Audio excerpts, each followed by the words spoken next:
Welcome to the Bible study today. And last week ఎప్పటిలాగానే నేను మీ అందరిని అడిగేటువంటి ప్రశ్నే, లాస్ట్ వీక్ విన్నటువంటి వాళ్ళు ఏమన్నా ఒకటి రెండు పాయింట్స్ ఏమన్నా షేర్ చేస్తే అక్కడ నుంచి మనము తీసుకొని ఫర్దర్గా ముందుకు వెళ్ళడానికి అవకాశం ఉంటుంది. ఎవరి దగ్గర ఇన్ఫర్మేషన్ ఉందా? లాస్ట్ వీక్ ఏం మాట్లాడుకున్నాం అనేది ఎవరికైనా జ్ఞాపకం ఉందా? సార్, ప్రేమ విందులో దొంగ మిట్టలుగా ఉన్న వారి గురించి తెలుసుకున్నాం సార్. యా, అంటే చెప్పండి.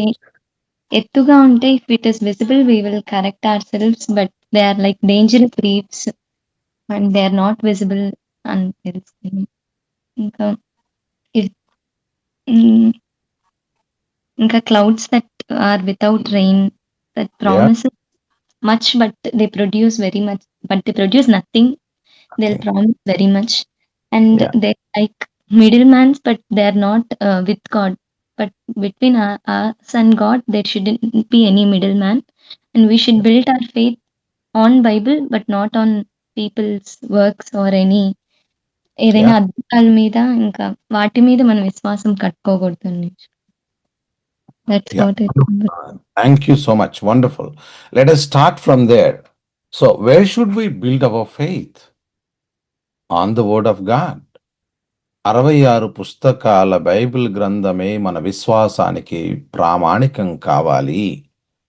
మన విశ్వాసానికి ప్రామాణికం 66 పుస్తకాల బైబిల్ గ్రంథం అయినప్పుడు 66 పుస్తకాల బైబిల్ గ్రంథాన్ని మనకు రచించి ఇచ్చినటువంటి దేవాది దేవుడు మన విశ్వాసానికి కర్త అవుతారు. వాక్యం ఏం చెప్తోందంటే, విశ్వాసమునకు కర్తయు దానిని కొనసాగించువాడైనటువంటి యేసుక్రీస్తు వారి వైపుగా మన యొక్క దృష్టిని సారించాలి అని కదా. అటువంటప్పుడు ఆ వాక్యాన్ని మనకి ఇచ్చినటువంటి దేవాది దేవుని విడిచి ఆ వాక్యంలో ఉండినటువంటి సత్యాలను వక్రీకరించి తమ పబ్బాన్ని గడుపుకునేటువంటి కొంతమంది వ్యక్తుల చెప్పుడు మాటలకు లేదా తీపి మాటలకు మనము లొంగి ఆ మాటలపై లేదా ఆ ప్రలోభాలకు గురై, లేక అది తెలిసి కానీ తెలియక కానీ, చాలామంది తెలియక ఆ విధమైనటువంటి ట్రాప్లో పడిపోతూ ఉంటారు. దాని మీద మన యొక్క విశ్వాసాన్ని బిల్డ్ చేసుకుంటే, for example, I have built my faith on a miracle. For example, నేను నా యొక్క విశ్వాసాన్ని ఓ అద్భుతం మీద నిర్మించుకున్నాను. అంటే నా విశ్వాసం కొనసాగాలంటే నా జీవితంలో ఈ అద్భుతాలు కొనసాగుతూనే ఉండాలి, జరుగుతూనే ఉండాలి. ఎప్పుడు జరిగేది అద్భుతం ఎలా అవుతుంది? ఎప్పుడో గాని జరిగేది అద్భుతం అవుతుంది. ఎప్పుడూ జరిగేటువంటి దానిని అద్భుతం అనరు. అది అద్భుతం అవ్వాలి అంటే ఎప్పుడో మాత్రమే జరగాల. అదే అద్భుతం అవుతుంది. ఇన్ ఎ జనరల్ సెన్స్ కదా.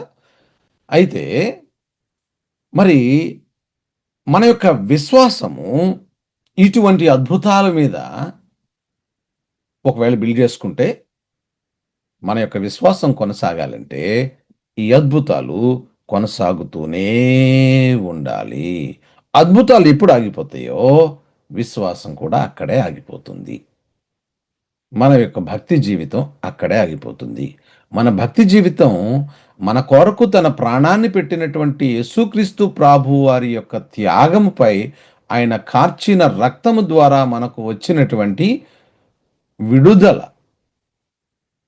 ఆ స్వాతంత్ర్యం, ప్రభువు మనకిచ్చినటువంటి ఆయన కృప, ఆయన దైవత్వంపై ఆధారపడి ఉండాలి తప్ప ఆయన ఈ లోకంలో చేసినటువంటి అద్భుతాలను చాకుగా చూపించి మీకు ఇదే జరగబోతుంది అని చెప్పేటువంటి గారడీ మాటల మీద లేదా స్టేజ్ పెర్ఫార్మెన్సెస్ మీద కనుక ఒక్కవేళ stage performances are very attractive, very very attractive. ఎప్పుడైతే ఆ ట్రాప్లోకి వెళ్ళిపోతామో అది మన కళ్ళ ముందే జరుగుతున్నటువంటి అద్భుతంగా మనకు కనిపిస్తుంది. కంటెదురుగుండా కనిపిస్తున్నటువంటి అద్భుతాన్ని కాదని ఎలా అనగలుగుతాను? అనలేనటువంటి పరిస్థితిలోనికి మనం వెళ్ళిపోతాం. అప్పుడు ఏం మర్చిపోతాము అంటే, అరే నా విశ్వాసం వాక్యం మీద కదా ఆధారపడి ఉండవలసింది. కానీ ఏమిటి? నేను వ్యక్తి మీద ఆధారపడ్డానే అనేటువంటి భావనను కూడా మనం మర్చిపోతాము. అనేక మంది పరిస్థితి అలాగే ఉంది. It is kind of some trance or it is kind of some trap where people go and wow, it looks amazing. But does it have the biblical basics? Is it built on on the biblical truth? Is it built on the nature of God? Probably not. So, ఈ విధమైనటువంటి దాని మీదకి వెళ్ళిపోయిన తర్వాత మన విశ్వాస జీవితం ఏమవుతుందంటే, వాక్యాన్ని విడిచి వక్ర మార్గంలో వెళ్ళిపోతూ ఉంటుంది. అందుచేత మన విశ్వాసమునకు కర్త అయిన క్రీస్తు వైపు మన చూపు ఉండాలా. క్రీస్తు అనుగ్రహించినటువంటి 66 పుస్తకాల బైబిల్ గ్రంథమే మన విశ్వాసానికి పునాదిగా ఉండాలా. అప్పుడు నేనిందాకేమన్నాను అంటే, మన విశ్వాసం కొనసాగాలి అంటే అద్భుతం జరుగుతూనే ఉండాలి. If at all our faith is built upon the miracle. But if our faith is built upon the word of God or the spoken word of God, God is there with us. God is there for us, and the word of God is always there with us, and God is ready to talk to us, speak to us any point of time in our life through the word of God. కాబట్టి దేవుడు మనతో మాట్లాడడానికి ఎప్పుడు సంసిద్ధంగానే ఉంటాడు. Bible గ్రంథం ద్వారా, ఆయన ఇచ్చినటువంటి వాక్యం ద్వారా ఆయన తన స్వరాన్ని మనకు వినిపించడానికి ఆయన ఎప్పుడు సిద్ధంగానే ఉంటారు. కాబట్టి మన యొక్క విశ్వాసము దేవుని వాక్యంపై ఆధారపడి ఉంటే, ఆయన మనతో మాట్లాడుతూ ఆయన వాక్యము మనకు పరిచర్య చేస్తున్న కారణాన్ని బట్టి, ఆయన వాక్యము మనకు మాట్లాడుతూ మనల్ని బలపరుస్తున్న కారణాన్ని బట్టి, ఆ దేవుడు తన వాక్యం ద్వారా పరిశుద్ధాత్మ ద్వారా మనతో మాట్లాడుతున్న కారణాన్ని బట్టి మనలను ఆయన నడిపిస్తూ ఉంటారు. మన విశ్వాస జీవితం కొనసాగుతూ ఉంటుంది. ఫ్రెండ్స్, మీకు తెలిసినటువంటి కొంతమంది వారి యొక్క క్రీస్తు పట్ల వారి యొక్క ప్రేమను కనపరుస్తూ మిమ్మల్ని ఆశ్చర్యానికి గురి చేసి ఉండొచ్చు. అటువంటప్పుడు, అయ్యా ఏమిటి సడన్గా మీరు యేసుక్రీస్తు గురించి మాట్లాడుతున్నారు, అమ్మా ఏంటి అని అన్నప్పుడు, అయ్యా మేము పలానా చోటకి వెళ్ళాము, లేదంటే మా కుటుంబంలో ఏదో జరిగింది, లేదా ఏదో జరుగుతుందని ఎవరో చెప్పారు పలానా చోటకి వెళితే, అక్కడికి వెళ్ళిన తర్వాత మాకు ఇలా జరిగింది, అక్కడి నుంచి మా విశ్వాసం ప్రారంభమైంది అని గాని, లేదా కొంతమంది ఇలా చెప్పారు, వాళ్ళకి ఏదో జరిగిందట, అక్కడికి వెళితే జరిగిందట, మాకు కూడా జరుగుతుందేమో నని అక్కడికి వెళుతున్నాము అని వారంటారు. అప్పుడు మనకు అర్థమవుతుంది వారి యొక్క విశ్వాసం అక్కడ మీద ఆధారపడి ఉంది అని. వారి యొక్క విశ్వాసం వాక్యంపై కాదు అని మనకు అర్థమవుతుంది. కానీ వారికి దాన్ని సరిచేసి చెప్పేటువంటి పరిస్థితి మన దగ్గర ఆ రోజు ఉండదు. కొంతకాలం తర్వాత చూడండి, ఆ వారు అక్కడికి వెళ్ళటం మానేస్తారు. అక్కడ వారు ఆశించింది జరగకుండా ఉంటుంది. లేదా అప్పుడు తాత్కాలికంగా జరిగినట్టు అనిపించింది. వారు ఎక్సైట్ అయిపోయారు. చాలా సంతోషంగా ఓ అద్భుతం మాకు జరిగిపోయిందని చెప్పారు. ఆ ఎక్సైట్‌మెంట్ తగ్గిపోయింది. దాని తర్వాత కొనసాగటం ఆగిపోతుంది. ఆ అద్భుతాలు కొనసాగవు. వారు అద్భుతం అనుకున్నారు. అది కొనసాగేది కాదని అప్పటికి వారికి తెలీదు. వారి విశ్వాస జీవితం మధ్యలోనే ఆగిపోతుంది. ఇప్పుడు వీరి పరిస్థితి ఎలా ఉంటుందో తెలుసా? వీరు తిరిగి దేవుని వైపుకు రావడానికి ఏమాత్రం సంసిద్ధత వ్యక్తం చేయరు. అటువంటి వారిని రివైవ్ చేయటం చాలా కష్టంగా ఉంటుంది. కారణం ఏమిటో తెలుసా?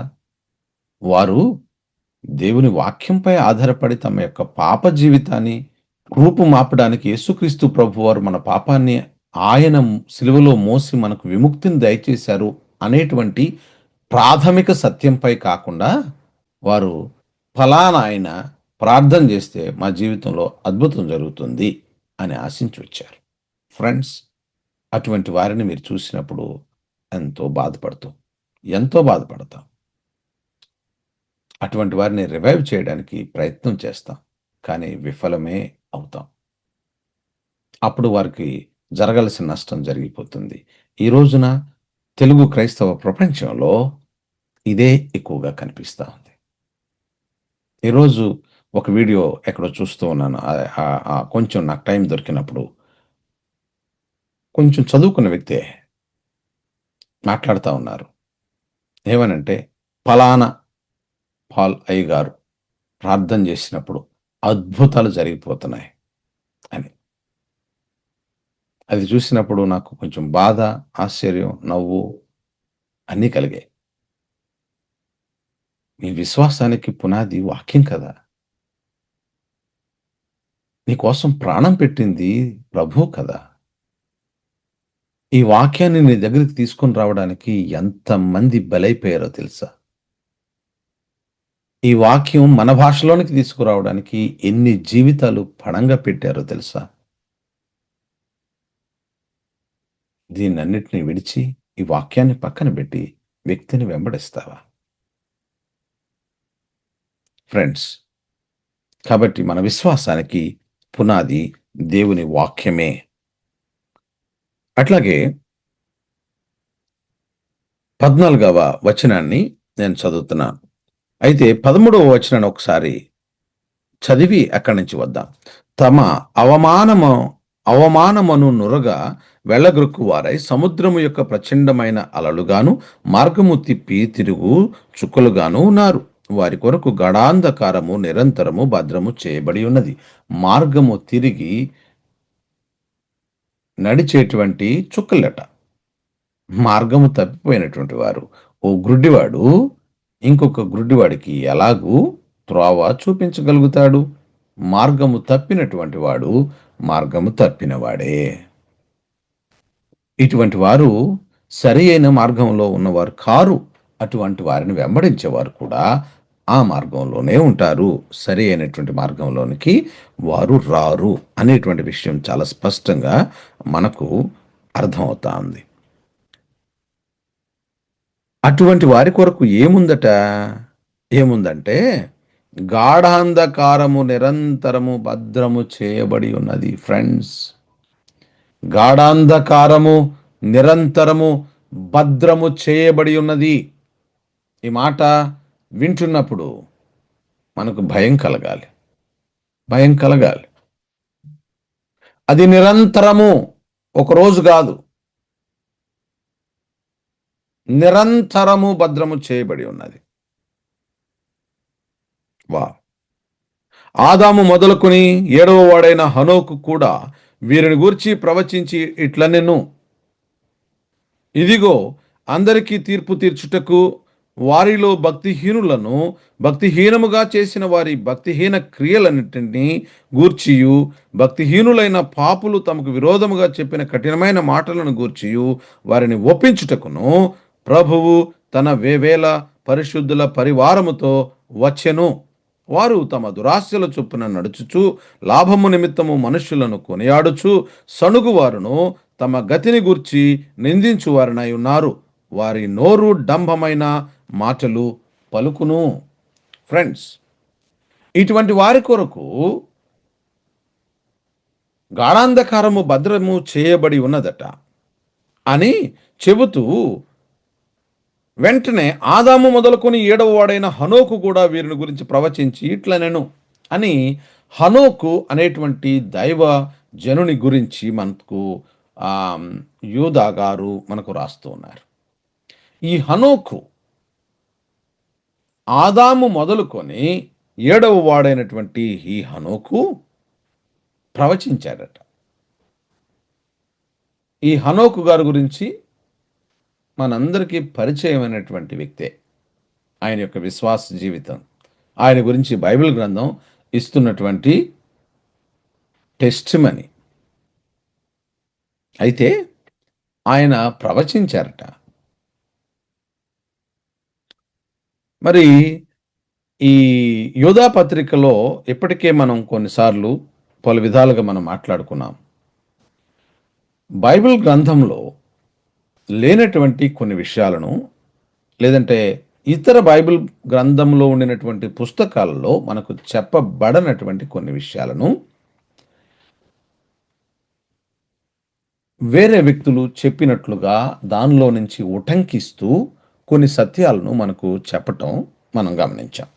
అది ఇక్కడ మాత్రమే కాదు, ఆయా సందర్భాల్లో భక్తుడైనటువంటి పౌలు గారు కూడా ఇటువంటి ఎక్స్ట్రా బిబ్లికల్ రెఫరెన్సెస్ని, లేదంటే బుక్స్ని కోట్ చేసినట్లుగా మనకు కనిపిస్తూ ఉంటుంది. అపోస్తుల కార్యాలు గ్రంథము 17వ అధ్యాయము 28వ వచనంలోను, తర్వాత కొరింథీయులకు రాసినటువంటి మొదటి పత్రిక 15వ అధ్యాయము 33వ వచనంలోను, అలాగే తీతుకు రాసినటువంటి పత్రిక మొదటి అధ్యాయము 12వ వచనంలోను, ఈ 3 సందర్భాలలో పౌలు భక్తుడు కూడా ఎక్స్ట్రా బిబ్లికల్ బుక్స్, లేదంటే బైబిల్కి సంబంధం లేనటువంటి కొన్ని పుస్తకాలను కానీ, కొన్ని సందర్భాలను కానీ, కొన్ని కొంతమంది వ్యక్తులను కానీ, ఫర్ ఎగ్జాంపుల్ మన కవీశ్వరులలో అనేటువంటి పదం మనకు కనిపిస్తుంది.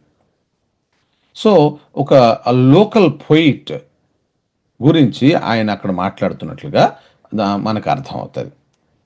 ఇట్లాంటి సందర్భాలు వచ్చినప్పుడు మనకు కొంచెం సందేహం కలుగుతుంది. ఏమిటిది, ఎందుకు ఇట్లా భక్తుడైనటువంటి పౌలు గారు వాటిని ఉటంకించారు అని చెప్పినప్పుడు మనం ఒకటి అర్థం చేసుకోవాలి. ఏమిటి అంటే, ఈ 26 పుస్తకాల బైబిల్ గ్రంథము దైవావేశ పూరితమైనటువంటిది. దేవుడే దీనిని మనకు అనుగ్రహించారు. దైవావేశం వలన ప్రవక్తలు ప్రవచించిరి, లేదంటే రాసిరి అనేటువంటి విషయాన్ని మనమంతా అంగీకరిస్తాం. అయితే ఇంకొక మాట చెప్పాలి. నేను బైబిల్ గ్రంథము అని అన్నాను అంటే, సో ఈ బైబిల్ని నేను మాట్లాడుతున్నానంటే this is a copy of Bible అనేటువంటి మాట చాలా అర్థవంతంగా ఉంటుంది. It is a copy of Bible, right? ఇది బైబిల్ ప్రతి, తెలుగులో బైబిల్ ప్రతి అంటే బాగుంటుంది, కానీ బైబిల్ అనేటువంటి పదంతోనే మనం మాట్లాడతాం. అయితే బైబిల్ అనేటువంటి దానిని మనము దేని గురించి మాట్లాడుతున్నాం బైబిల్ అని అన్నప్పుడు, ద ఒరిజినల్ బైబిల్. ఒరిజినల్ బైబిల్కి ఈ బైబిల్కి తేడా ఏంటి బ్రదర్, ఏమైనా తేడాలు ఉన్నాయంటే ఏం తేడాలు లేవండి. కాకపోతే దానిని చూసి రాసినటువంటి వ్రాత ప్రతి అని అనడంలో అర్థం ఉంది అనేటువంటి ఉద్దేశంతోనే నేను దీన్ని మాట్లాడుతున్నాను. It is a copy of the Bible, right? So ఈ కాపీ ఆఫ్ ద బైబిల్ మన దగ్గరికి వచ్చినప్పుడు, మన దగ్గరికి వచ్చేటప్పటికి ఇది క్యాననైజ్డ్ చేసినటువంటి కొన్ని రూల్స్ని పెట్టుకొని, ఆ రూల్స్ లేదంటే ఒక స్కేల్ని పెట్టుకున్నారు. ఈ స్కేల్ని పెట్టుకుని, లేదంటే ఒక మెజరింగ్ రాడ్ని పెట్టుకున్నారు. దీనికి ఈ లక్షణాలు ఉండి ఉండాలా. కెమిస్ట్రీలో కొన్ని ప్రాక్టికల్స్ చేసేటప్పుడు ఒక సాల్ట్ని ఐడెంటిఫై చేయాలనుకున్నప్పుడు కానీ, మరొక దాన్ని వీ ఫాలో సమ్ ప్రొసీజర్స్. ఈ రియాక్షన్ దీంతో వస్తే వాటర్తో రియాక్షన్, హైడ్రోక్లోరిక్ యాసిడ్తో రియాక్షన్, మరొక దాంతో హీట్ చేసినప్పుడు reaction. How is this particular మనకి ఇవ్వబడినటువంటి కెమికల్ మిశ్రమము ఏమై ఉంటుంది అని ఐడెంటిఫై చేయడానికి we go through some procedures, and based on the reactions we come out, or we decide what could be this. కాబట్టి మనకు ఒక ప్రొసీజర్ ఉంటుంది. ఆ ప్రొసీజర్ మనం ఫాలో అవుతాం. ఇది ఇలా జరిగింది కాబట్టే ఇది అంటాం.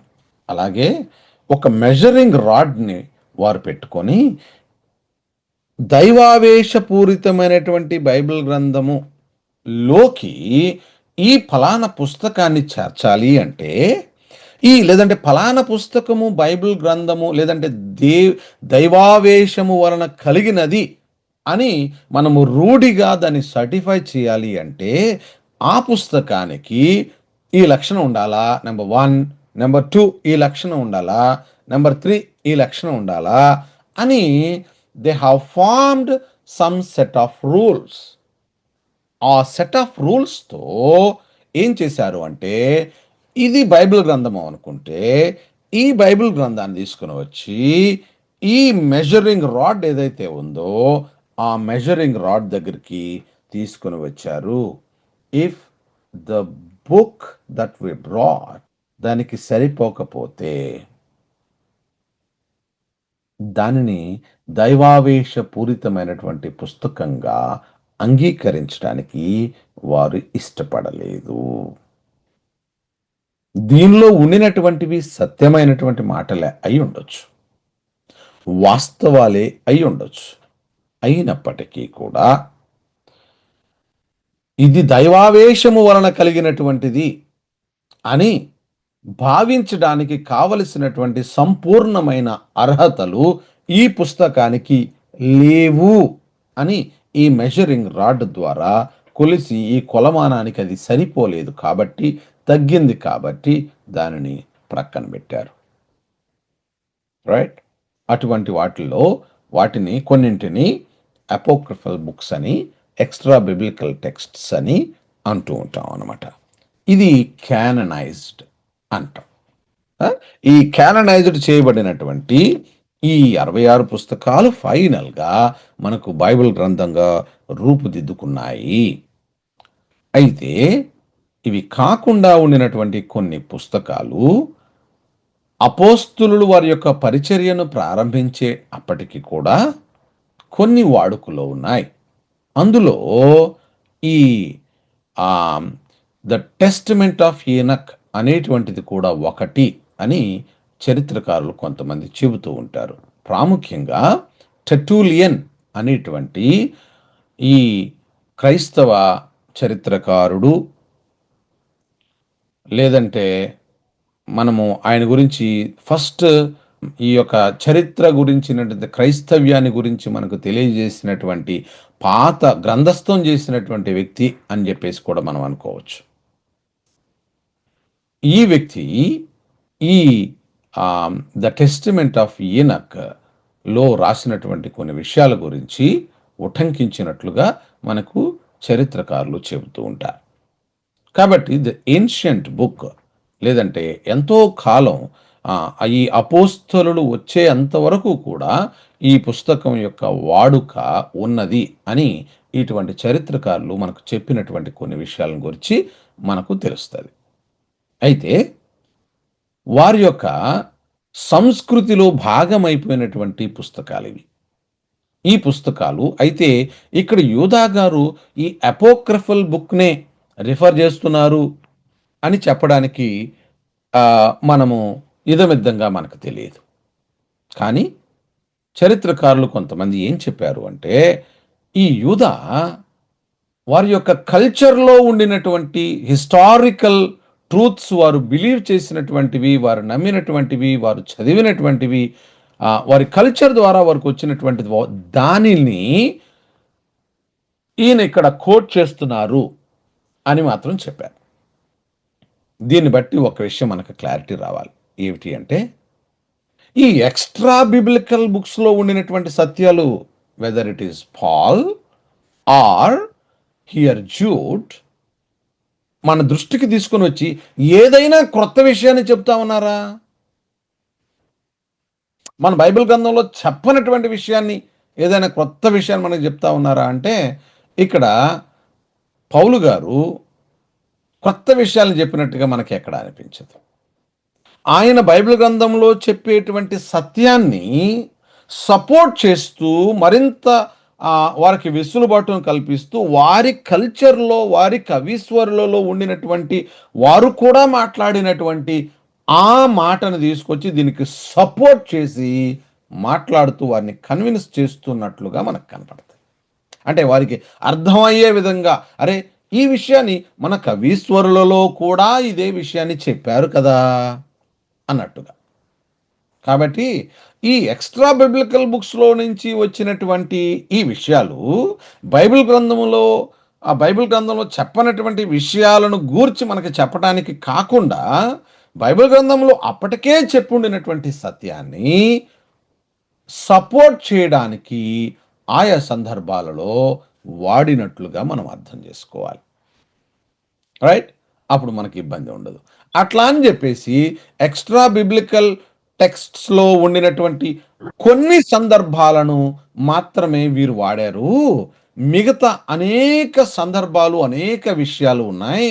కాబట్టి మన బైబిల్ గ్రంథంలో మనము ఆహ్, ఆథరైజ్డ్‌గా లేదంటే కాననైజ్డ్‌గా చేసినటువంటి కొన్ని పుస్తకాలను రాసినటువంటి రచయితలే ఆ పుస్తకాల్లో ఉండినటువంటి కొన్ని మాటలను ఉటంకించినప్పుడు, ఆ పుస్తకాలలోనే ఉండినటువంటి మిగతా విషయాలు కూడా ఇవి ఆథరైజ్డ్‌గా మనం తీసుకోవాలా? ఆ మిగతా విషయాలు కూడా సత్యాలే అని మనం పరిగణించాలా? అనేటువంటి ప్రశ్న మనకు ఉద్భవించాలి. ఈ ఎక్స్‌ట్రా బిబ్లికల్ టెక్స్ట్‌లో ఉండినటువంటి సత్యాలను ఎవరైనా ఉటంకించినప్పుడు, మనం చాలా క్లియర్‌గా మనం అర్థం చేసుకోవాల్సింది, we believe the sovereignty and the uniqueness of the Bible, which has the 66 books. That's all. That's all. Period. The revelation, God revealed his revelation through the 66 books. And now God is speaking through the 66 books. అరే! దేవుడు మాతో Bible గ్రంథంలో రాయబడి ఉండలేదు. కానీ దేవుడు రాత్రి నా కలలో కనపడి ఇలా చెప్పాడు. చాలామంది ఇప్పుడు ఈ విషయాలే చెప్తా ఉన్నారు. బ్రదర్, రాత్రి దేవుడు నాకు కలలో కనిపించాడు. ఓకే. మీతో ఇలా చెప్పమన్నాడు. ఓకే. బ్రదర్, మీ కలలో కనిపించినటువంటి ఆ దేవుడే నాకు కూడా కనపడలేదే మరి నాతో. మీరు చెబుతున్నటువంటి విషయాన్ని మీరు చెబుతారు. మీరు వచ్చి చెప్పినప్పుడు నువ్వు విను అని నాతో చెప్పలేదే అనేటువంటి ఆలోచన మనకు రావాలి. ఆ విధంగా మనం ఆలోచించాలి. కానీ ఏమైపోయిందంటే ఈ రోజున ఎవరైనా వచ్చి దేవుడు నాతో ఈ విషయాన్ని మీతో చెప్పమన్నాడు అని అనగానే ఒక రకమైనటువంటి భయం స్టార్ట్ అయిపోద్ది. అమ్మో! దేవుడు చెప్పమన్నాడు. దేవుడు అయ్యగారి ద్వారా మనతో మాట్లాడుతున్నాడు. దేవుడు అయ్యగారి ద్వారా మాత్రమే మీతో మాట్లాడడానికి కాదు. ఆయన పరలోకాన్ని విడిచి ఈ లోకానికొచ్చి, ఆయన బ్రతికి, ఆయన మాట్లాడినటువంటి దాన్ని గ్రంథస్థం చేసి, ఆ గ్రంథస్థం చేసినటువంటిది అనేక మంది ప్రాణాలను పణంగా పెట్టి, మన దగ్గరికి తీసుకొని వచ్చి, మన చేతికి బైబిల్ గ్రంథాన్ని ఇచ్చింది అందుకు కాదు. దేవుడు he left the glory and heaven to live with us. And when he left and when he gone ascended to heaven, he promised the Holy Spirit of God. నేను వెళ్ళుట మంచిది, వెళ్ళని ఎడల ఆదరణకర్త మీ యొద్దకు రాడు. ఆయన మీతో ఎల్లకాలం ఉంటాడు. ఆయన సదాకాలం మీతో ఉంటాడు. ఆయన తనకు తానుగా సొంతగా ఏం చెప్పడు. ఎవరు? పరిశుద్ధాత్మ దేవుడు. పరిశుద్ధాత్మ దేవుడే సొంతంగా ఏం చెప్పడట. ఆయన నేను మాట్లాడినటువంటి మాటల్లో నుండి మీకు జ్ఞాపకం చేస్తాడు. ఆయన మీకు బోధిస్తాడు. నేను మాట్లాడిన మాటల్లో ఉండినటువంటి సత్యాలను మీకు జ్ఞాపకం చేస్తాడు. మీకు మాట్లాడతాడు, మీకు టీచ్ చేస్తాడు, మీకు బోధన చేస్తాడు ఆయన. ఎక్కడి నుంచి? నా మాటల్లో నుంచి తీసుకుంటాడు. మరి నేను ఎక్కడి నుంచి మాట్లాడాను? నేను నా సొంతంగా నేనేమీ మాట్లాడటం లేదు. యోహాను సువార్తలో మీరు చదువుతూ ఉంటే, సువార్తల గ్రంథాల్లో మీరు చదువుతూ ఉంటే ప్రభు పలికినటువంటి మాట, నా సొంతగా నేనేమీ మాట్లాడటం లేదు. నా తండ్రి నాకేం చూపిస్తా ఉన్నాడో వాటినే మాట్లాడుతూ ఉన్నా. నా తండ్రి నాకు మీతో ఏం చెప్పమని చెప్పాడో వాటినే నేను మాట్లాడుతున్నాను. నా తండ్రి దగ్గర నేను ఏదైతే చూశానో దాన్నే మీకు చెబుతా ఉన్నాను అని ప్రభువు చెబితే, అదే ప్రభువు పరిశుద్ధాత్మ దేవుని గురించి ఆయన తన సొంతగా ఏం మాట్లాడు, నేను మాట్లాడిన వాటిలో నుంచే చెప్తాడు. వావ్! మరి పరిశుద్ధాత్మ దేవుడే, త్రిత్వములో ఒక్కరైనటువంటి పరిశుద్ధాత్మ దేవుడే ఈ లోకాన్ని నోటి మాట చేత సృజించినటువంటి యేసుక్రీస్తు ప్రభువే, అద్వితీయ కుమారుడైనటువంటి దేవుడే తనకు తానుగా ఏమీ చెప్పనప్పుడు, తను ఏం చూశాడో, తండ్రి ఏం చెప్పమన్నాడో అదే చెప్పినప్పుడు, పరిశుద్ధాత్మ దేవుడు తనకు తానుగా ఏం చెప్పనప్పుడు, యేసుక్రీస్తు ప్రభువారు పలికినటువంటి మాటల్లో నుండి మాత్రమే ఆయన మనకు తీసుకుని బోధించేటప్పుడు, ప్రభువు పలకనటువంటి మాటలను, బైబిల్ గ్రంథము గ్రంథస్థం చేయనటువంటి మాటలను, పరిశుద్ధాత్మ దేవుడు మనకు బోధించినటువంటి మాటలను, ఆయన పేరుతో ఒక వ్యక్తి వచ్చి దేవుడు నాకు స్వప్నం అందు చెప్పాడు, కలలో నాతో ఇలా చెప్పాడు, నేను ఇలా చూశాను, నేను పరలోకానికి వెళ్ళాను, అక్కడికి వెళ్ళాను, ఇక్కడికి వెళ్ళాను అని చెబుతా ఉంటే నోరెళ్ళబెట్టి వింటున్నటువంటి మనకు ఏమీ లేదనాలి, బుద్ధి లేదనాలి, బుద్ధి లేదనాలి. పరిశుద్ధాత్మ దేవుడే తన సొంతగా తను ఏమీ చెప్పనప్పుడు, who are you, who are you, how dare you to speak something which is not there in the 66 books అని అడిగేటువంటి ధైర్యం మనకు రావాలా. ఎప్పుడు వస్తుంది ఇది? ఎప్పుడు వస్తుందంటే, when you know the basic biblical understanding, when you know what is the right way to understand the word of God, or at least how did the word of God come. ఎలాగ ఈ 66 పుస్తకాల Bible గ్రంథం మన దగ్గరకు వచ్చింది అనేటువంటి సత్యం మనకు ముందుగా అర్థం కావాలి. అప్పుడు ఇటువంటి అసత్యవాదులందరినీ, వక్ర మార్గంలో బోధించేటువంటి వారిని అందరినీ, తన స్వలాభం కొరకు దేవుని వాక్యమును, దేవుని యొక్క నామాన్ని అడ్డు పెట్టుకొని తమ యొక్క వ్యాపార సామ్రాజ్యాన్ని విస్తరించేటువంటి వారందరినీ కూడా ప్రశ్నించగలుగుతాం, గుర్తించగలుగుతాం, వారికి దూరంగా ఉండగలుగుతాం. ఫ్రెండ్స్,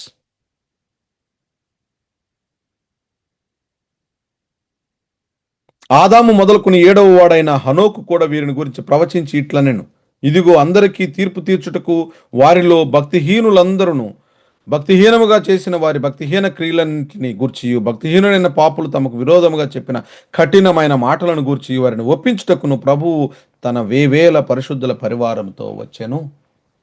ఇస్ ఎ ప్రాఫెసీ అక్కడ పలికినటువంటిది.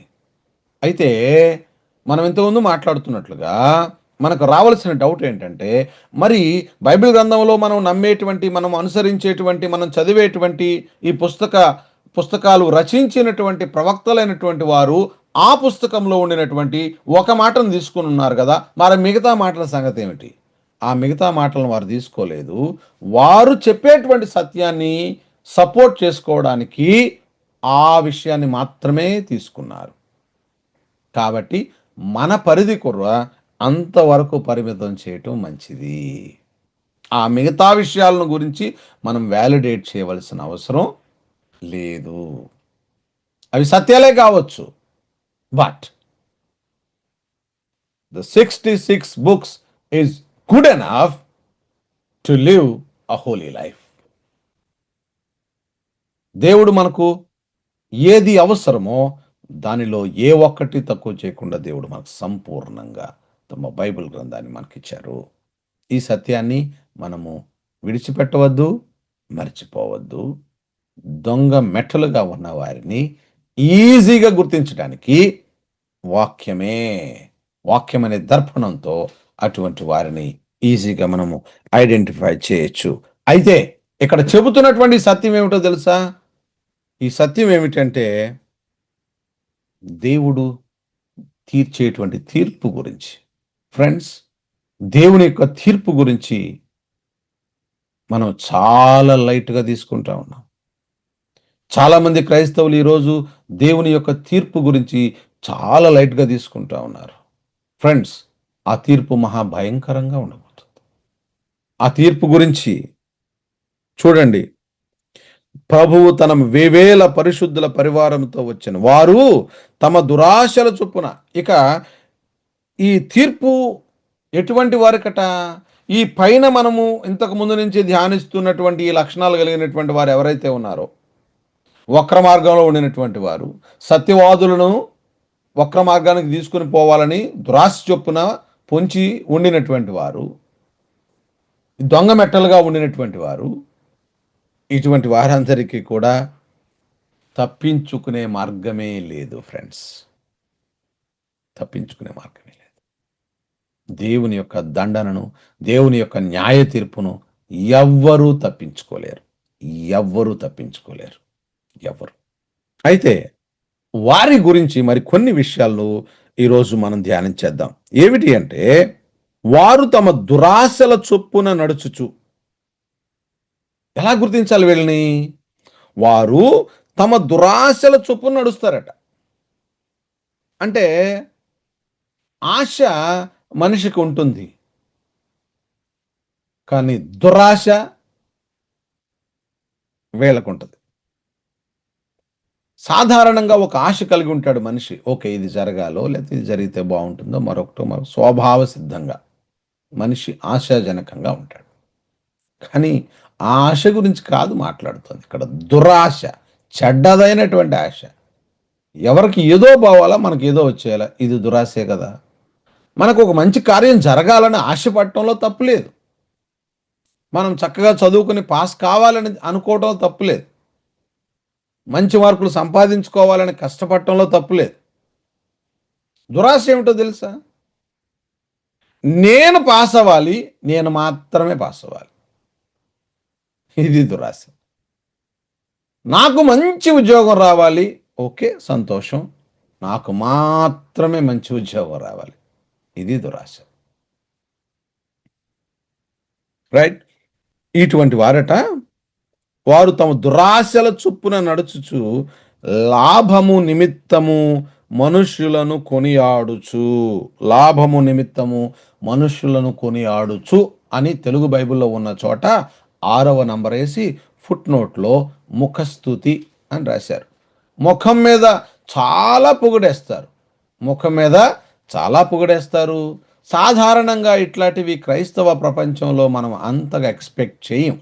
కానీ unfortunately today in Christianity you see it everywhere. Unfortunately everywhere. ఎవరినన్నా తీసుకొచ్చి మొన్న ఒక ఆవిడ, చాలా పెద్ద ఆవిడ, వయసులో పెద్ద ఆవిడ, మీరు కూడా ఆవిడ వాక్యాన్ని ఇప్పటికీ వింటూనే ఉండేవారు, కొంతమంది ఉంటే ఉండొచ్చు కూడా. ఆవిడ హైదరాబాదులో ఒక పెద్ద ఆయన అంటే దాని అర్థం ఏంటంటే వారికి చాలా పెద్ద సంఘం ఉందట. వారు తీసుకొచ్చి స్టేజ్ మీద నిలబెడితే ఆవిడ మాట్లాడుతూ ఉంది, సొలొమోను కంటే కూడా జ్ఞానవంతుడు ఈ దైవజనుడు, అసలు సొలొమోను కూడా ఎందుకు పనిచేయడు అని మాట్లాడుతూ ఉంది. ఏమనాలి దీన్ని? ముఖస్తుతి మాటలు కాదు. ఆయన వంటి వాడు ఉండడు ఎప్పటికీను. అటువంటి జ్ఞానం కలిగిన వ్యక్తి సొలొమోను గారు. ఆయన్ని కూడా పక్కన పెట్టేసి ఆయన కంటే, అంటే బైబిల్ కంటే కూడా మనకేదో గొప్పగా తెలుసు అని చెబుతున్నట్లుగా, బైబిల్లో చెప్పింది కరెక్ట్ కాదు అని చెప్తున్నట్లుగా దాని అర్థం. ఎందుకు వచ్చింది ఈ మాట? ముఖస్తుతి. ఆవిడ ఇంతకీ ఆ విషయాన్ని నమ్ముతుందో లేదో కూడా మనకు తెలియదు. స్టేజ్ ఎక్కారు, ఆవిడ గురించి, ఆయన గురించి 4 మాటలు పొగిడేయాలా? నోటికి వచ్చినట్టు పొగిడేద్దాం. ఏం పోయింది మనకి? లాభం నిమిత్తం మనుషులను కొనియాడుచు. ఇంతకీ ఎందుకు కొనియాడతారట వీళ్ళు? లాభము, ఏదో ఆశించి. లాభం అంటే డబ్బే కావాల్సిన అవసరం లేదు. ఆయన దగ్గర మంచి పేరు, రేపొద్దున మీటింగ్ పిలిస్తే చాలు, మనల్ని 4 మంచి మాటలు మాట్లాడొద్దాం. మంచే మాట్లాడు, తప్పేం లేదు, మంచే మాట్లాడు, ఉన్న మంచిని మాట్లాడు, లేని దాన్ని ఎందుకు మాట్లాడటం? మంచిగా చెప్పాలని చెప్పేసి అబద్ధాలు చెప్పటం ఎందుకు? ఫ్రెండ్స్, మనం కూడా మన యొక్క వ్యక్తిగత సంభాషణలో, డే టు డే లైఫ్లో ఈ విషయాల పట్ల చాలా జాగ్రత్తను కలిగి ఉండాలి. ఎలా మాట్లాడుతూ ఉన్నాం? మనకు స్వతహాగా అలవాటయిపోతా ఉంటది. మనం ఫ్రెండ్స్‌తో కలిసి మాట్లాడుతూ ఉండినప్పుడు దేవుని వాక్యం మన యొక్క ఆలోచనలోనికి కూడా రాదు తెలుసా? Friends, if you are not deeply rooted in the word of God, only night వచ్చి బైబిల్ పట్టుకున్నప్పుడు మాత్రమే దేవుని వాక్యం. పొద్దున్నే లేచి బయటికెళ్ళేటప్పుడు మాత్రమే దేవుని వాక్యం. ఇట్లా మార్నింగ్ అండ్ ఈవినింగ్ క్రిస్టియానిటీకి అలవాటు పడిపోతే, ఆ దేవుని వాక్యం మన జీవితంలోను ఎలాగా తన యొక్క కార్యాన్ని లేదంటే క్రియను ప్రారంభించి మనలను క్రీస్తు స్వారూప్యంలోనికి మార్చుతుంది. Friends, I just wanted to tell you one thing. నేను స్టూడెంట్‌గా ఉండినప్పుడు కాలేజీ నుంచి బయటకొస్తా ఉంటే, ఒక సహోదరుడు సైకిల్‌తో రెడీగా ఉండేవాడు. ఎందుకు అంటే, ఆ సహోదరుడు ఆ సైకిల్‌తో రెడీగా ఉండి, కాలేజీ నుంచి నేను బయటకెళ్తా ఉంటే, నాతో కలిసి మాట్లాడుతూ, సైకిల్‌ని నడిపిస్తూ, ప్రశ్నలు అడుగుతూ ఉండేవాడు. ఇంతకీ ఆయన అడిగే ప్రశ్నలేమిటో తెలుసా? "తమ్ముడు, ఈరోజు వాక్యం చదువుకున్నావా? ప్రార్థన చేసుకున్నావా?" "యెస్ అన్నా. యెస్ అన్నా." వెంటనే మూడో మాట, "తమ్ముడు, క్వైట్ టైమ్ చేసుకున్నావా?" అన్నా. "యెస్ అన్నా." వెంటనే ఇంకొక ప్రశ్న, "తమ్ముడు, ఈరోజు ప్రభు నీతో ఏం మాట్లాడారు?" అన్నా, నేనన్నా ఈరోజనా అన్నా ఓ ఓ వాక్యం చదువుకున్నానన్నా. ప్రార్థన చేసుకున్నానన్నా. వాక్యం చదువుకున్నానన్నా. ఆహ్, థింక్ యోహాను సువార్త చదివానన్నా. అదే తమ్ముడు, ఏం చదివావు యోహాను సువార్తలో? అన్నా చదివానన్నా, కానీ జ్ఞాపకం లేదు. అంటే నువ్వు క్వైట్ టైమ్ సరిగ్గా చేసుకోలేదా? అబ్బో! నెక్స్ట్ డే మళ్ళీ అన్నొస్తాడు. క్వైట్ టైమ్ చేసుకోకపోతే కష్టం. అడుగుతాడు అని టక టక టక టక క్వైట్ టైమ్ చేసుకొని అంతా రాసేసుకొని వచ్చేసేయి. ఈసారి అన్న, "తమ్ముడు క్వైట్ టైమ్ చేసుకో." "అన్న చేసుకున్నానన్న." "ఏం చేసుకున్నావు?" "అన్న యోహాను సువార్త 4వ అధ్యాయం అన్న పలానా వచనం నుంచి పలానా వచనం వరకు అన్న." "ఓకే. తమ్ముడు, ప్రభు నీతో ఏం మాట్లాడారు?" "ప్రభు ఏం మాట్లాడారు?" అన్న క్వైట్ టైమ్ చేసుకున్నానన్న. మామూలుగా గాడ్ గురించి రాశానన్న, మ్యాన్ గురించి రాశానన్న, అన్నీ చేశానన్న. అదే తమ్ముడు, ప్రభు నీతో ఏం మాట్లాడారు? అలా కాదు తమ్ముడు. ప్రభువు నీతో మాట్లాడతారు. You spend time with him next day. Friends, ఈ విధంగా కొంతమంది మా కోసం వాళ్ళ సమయాన్ని వెచ్చించి, దేవుని వాక్యంలో దేవుని వాక్యం ద్వారా మా జీవితాలు రూపాంతరం చెందడానికి అనేక మంది వారి జీవితాలని వారి జీవితాల్లో ముఖ్యమైనటువంటి సమయాన్ని మా కోసం కేటాయించి, ఈ రోజున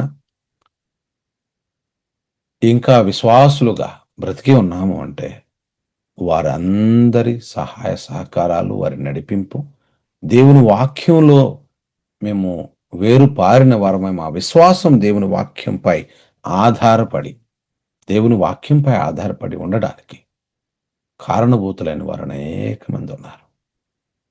మరి మీరు కూడా మీ ఫ్రెండ్స్‌తో, మీ సహవాసంలో ఇటువంటి ప్రశ్నలతో ఈ విధంగా ఇతరులను కట్టే విధంగా మీ యొక్క సంభాషణ ఉంటుందా? ఎప్పుడైతే ఒక వ్యక్తి దేవుని వాక్యం చేత నడిపింపబడతాడో, దేవుడు ఈరోజు నాతో ఏం మాట్లాడారు అని ఉదయకాలం అని ఎందుకు అన్నానంటే, morning time is a good time. But there is no specific time for you are allocated time. It is always good to have some allocated time. Preferably morning. Is a fresh mind ఉంటుంది కాబట్టి. కొంతమందికి కుదరకపోవచ్చు. మీరు డ్యూటీస్‌కి వెళ్ళేటువంటి వాళ్ళు morning కుదరకపోతే, maybe afternoon, maybe evening, anything is fine. But have a dedicated time to sit with your word of God. Let the Holy Spirit of God commune into you. Let the Holy Spirit of God take the word of God and cleanse you. దేవుని వాక్యము మీ విశ్వాసానికి పునాది కావాలా? మనుషుల యొక్క కళ్ళబుల్లి మాటలు కాదు. వీళ్ళు దురాశపురులు. వీళ్ళు దురాశ చొప్పున నడుచుచు పరిహాసకులుందురని మన ప్రభువైన యేసుక్రీస్తు అపోస్తుల పూర్వమందు మీతో చెప్పిన మాటలను జ్ఞాపకం చేసుకొనుడి. ఫ్రెండ్స్, మళ్ళా 16 నుంచి చదువుతాను. వారు తమ దురాశల చొప్పున నడుచుచు లాభము నిమిత్తము మనుషులను కొనియాడుచు సణుగువారు, గ్రమ్లర్స్, సణిగేటువంటి వారు. ఈ సణిగేటువంటి వారికి ఏమిటో తెలుసా? దేవుడు గతంలో చేసినటువంటి అద్భుతాన్ని, లేదంటే దేవుడు గతంలో చేసినటువంటి మేళ్లను, దేవుడు గతంలో ఏ విధంగా మనతో ఉన్నారో ఆ విషయాన్ని మర్చిపోతారు. ఏదో కావాలని నువ్వు ఆశపడతావు, అది నీకు ఎదురుగుండా కనిపించదు, జరగదు, ఇక సనగటం ప్రారంభిస్తావు. సనగటం ప్రారంభించినప్పుడు నువ్వేం చేస్తున్నావో తెలుసా? You are humiliating God. నీవు దేవుని అవమానపరుస్తున్నావు.